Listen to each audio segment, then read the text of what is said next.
Welcome to Matcha Minutes, your 15-minute tech break with Women Go Tech. In today's episode, we're joined by Augusta Poteliunaite, a career mindset coach who empowers ambitious talent to tap into their potential and growth. So whether you're looking to level up your current position or you want to transition and pivot your career, you don't want to miss this one. So Augusta, first question is coffee, tea, or matcha? Definitely coffee. I'm a coffee addict. I think I drink even sometimes too much, maybe 4 or 5 cups a day. So I should make conclusions and stop with that. Yeah, I love coffee, but 2 cups are like my limit. That's healthy. Sounds healthy. Yeah, Augusta, you have experience in various global cities. You worked in corporate leadership and then made a transition to become a career mindset coach. So can you elaborate and let us know what made you want to help women pursue their dreams in their professional life? Yeah, definitely. Thank you, Mila, for that. That is a great question, and I hear that question a lot. So you already mentioned that throughout my life, I had a chance to live in various cities around the world. So I was living in Netherlands, in Qatar, in US and Los Angeles. And throughout my career, I was already working in people related roles. So in various fields. So whether that was design industry, life sciences field, hospitality in hotels. And, throughout my roles and managing people, I saw patterns. So it didn't matter if I was transitioning from one sphere to another, I still saw the same patterns that people carry within themselves. So it was really that it doesn't matter if you're, an executive female or you're someone who's just starting. I really noticed the struggle to be confident, to stop with people pleasing, to set boundaries, and that caught my interest. How can I help? Because I was struggling with that myself for years. And, even though I was accelerating in my career, I was still carrying the old habits, the old negative habits that really got me stuck, and I was becoming the enemy of myself. So I reached the point in my life where I decided, to dedicate it fully to really help women to overcome that. I love that you emphasize authenticity, because it's today, everybody has this idea of creating all these brands and following some rules. So maybe you can let us into how that authenticity can help pursuing careers and what's relevant for our community, tech world. It's very male dominated, so it can be an extra challenge. That is a great question. So I think authenticity today is the number one driver to getting a career, especially because the market is really crowded. So what happens, because I was also in the recruitment roles, right? So also seeing the other side of the picture, having a good resume is not enough.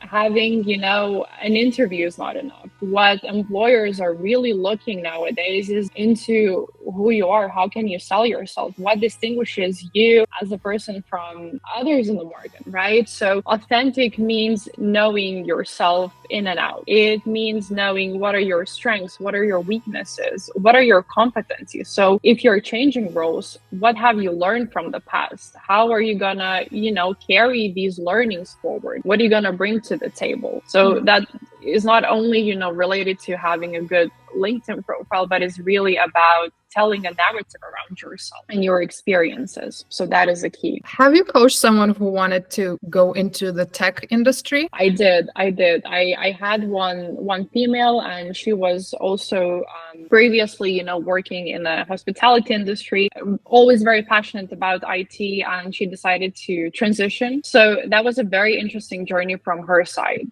She was early 30s, and what we talked with her is really about creating that narrative around yourself, right? So really understanding how authenticity can help her here. And as well, especially when looking for a new job, it's important not only to focus on yourself, but really enable your network, right? So there are 3 pillars, as I call them. It's really enabling your network. It's about knowing who you are and diversifying your experiences. So if you're able to combine all of those 3 aspects, you're able to get closer to that zone of purpose and really what works for you. So because she was previously only looking into how to diversify her experiences, right? Constantly shifting markets, but she never took a moment to know herself and build a network. So those were two pillars that we focused on further. That really makes a lot of sense. And I saw on your website, you mentioned, shifting from zone of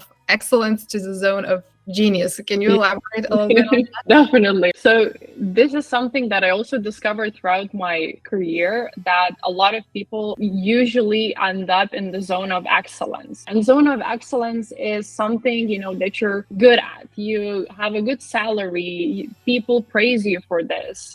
And that makes you want to stay there. You think that is something that you were meant to do. A lot of people get stuck here because to go from zone of excellence to zone of genius takes courage and doing as more things out of your comfort zone as possible. And the difference between these two zones, that zone of genius is the zone where what you do, you lose really the track of time whilst bringing tons of value. And to enter the zone is difficult. It takes, really exploring yourself, exploring your past experiences and being honest with yourself, which is really hard. So that's why I really try also to help other women to go from the zone of excellence, so the comfort zone, the stable zone, into the zone of genius. Yeah, that's really one of the things that our community, has to embrace, because they're transitioning in that comfort zone, and whether it's already the tech industry or not is hard to leave. Do you have maybe some advice, how to take that first step, that first leap, for those who are still considering? My advice for really the first leap would be to delve deeper into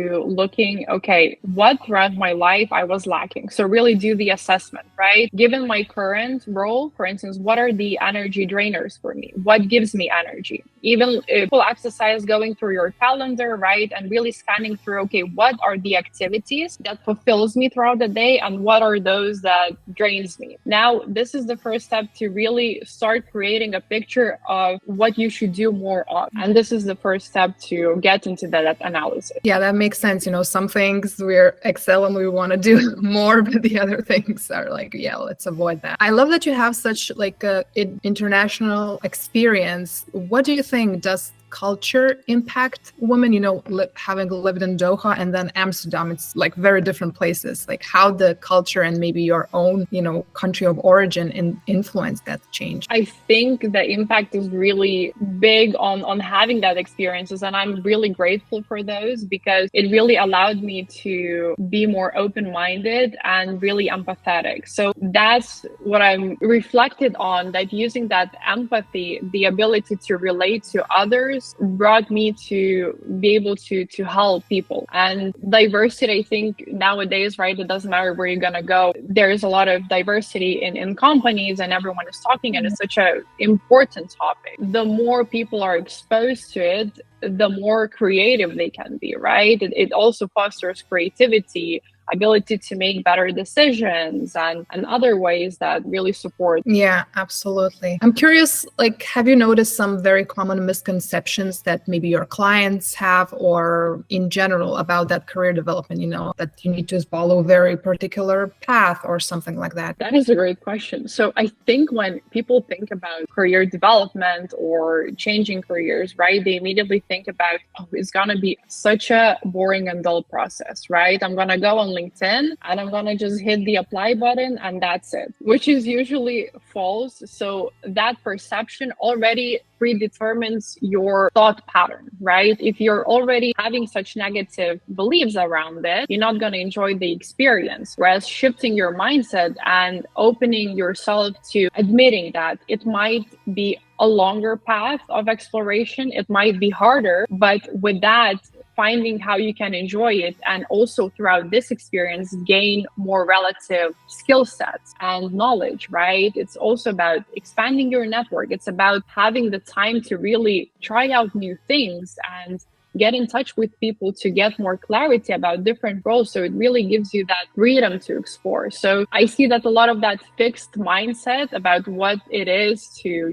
when, for instance, growing in the role or changing the role entails. Because we live in such digital world, a lot of our interactions are happening online. We use all kind of tools and technologies. Do you have yourself some kind of, digital tools or some technology that helps you in your work, or maybe something to recommend for women, who want to expand their horizons, but, they can't travel to like international conference or, networking event? From the tools, myself as a coacher, it's really the typical ones. But what I do recommend is really using LinkedIn groups and LinkedIn events to attend various, conferences and really look out for what's happening out there. A lot of conferences as well now even offer, for instance, online tickets that you can purchase to really attend those events. So another thing that I'm curious about, we're talking a lot about AI, and that's kind of this strange area to be in. What's your thought about like using it in your building your career path? Like, what are your opinion? Because being authentic is like, looking inwards more. So what's your take on this? I love AI. Now the topic is is everywhere. I see it, every single day, and I feel people shouldn't be afraid of it. Listen, I think it only enables us to be more efficient and just to focus on what's really matter. So reducing, right, the bureaucracy, the day-to-day potential small tasks that consumes time. And with AI, it's such a great tool, for instance, even to prepare for interviews, right? Once you're changing careers, ask AI about, for instance, use ChatGPT, right, to ask difficult questions to prepare yourself. So find different ways of how it can really benefit you.